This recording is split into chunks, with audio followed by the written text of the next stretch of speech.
Iran ও ইসরায়েলের যুদ্ধ এই মুহূর্তে চরম পর্যায়ে, কিন্তু আপনি কি জানেন যে এই যুদ্ধের মূল কারণ কি? এই যুদ্ধের সর্বপ্রথম কারণ হলো ইরানের পারমাণবিক কর্মসূচি।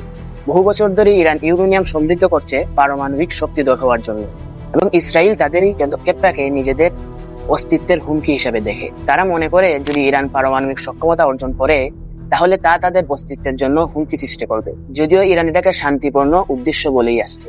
2 নম্বর কারণ হলো আমেরিকা এবং ইসরায়েল দুই দেশই মনে করে মধ্যপ্রাচ্যে এখন যে তাদের একটা আধিপত্য, যদি ইরান পারমাণবিক সক্ষমতা অর্জন করে তাহলে তাদের এই আধিপত্য আর টিকে থাকবে না, অথবা ইরান তাদের এই আধিপত্যে একটা ভাগ বসাবে, যার কারণে ইসরায়েল ও আমেরিকা সব সময় ইরানের প্রতি একটা আগ্রাসী মনোভাবে থাকে।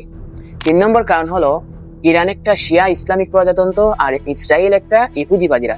1979 সালে ইরানে ইসলামী বিপ্লবের পর থেকে ইরান আমেরিকার বিরোধী অবস্থানে যায়, এবং তারা কখনোই ইসরায়েলকে একটা রাষ্ট্র হিসেবে স্বীকৃতি দেয় না বা মনে করে না, যার ফলে তাদের শত্রুতা আরো চরম পর্যায়ে পৌঁছায়।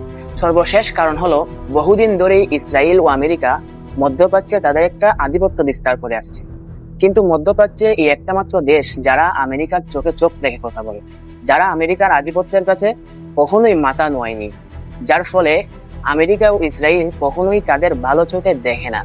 যাই হোক, সবকিছু মিলিয়ে হয়তোবা আমরা তৃতীয় বিশ্বযুদ্ধের একদম ধার প্রান্তে পৌঁছে গেছি। আল্লাহ আমাদের হেফাজত করে।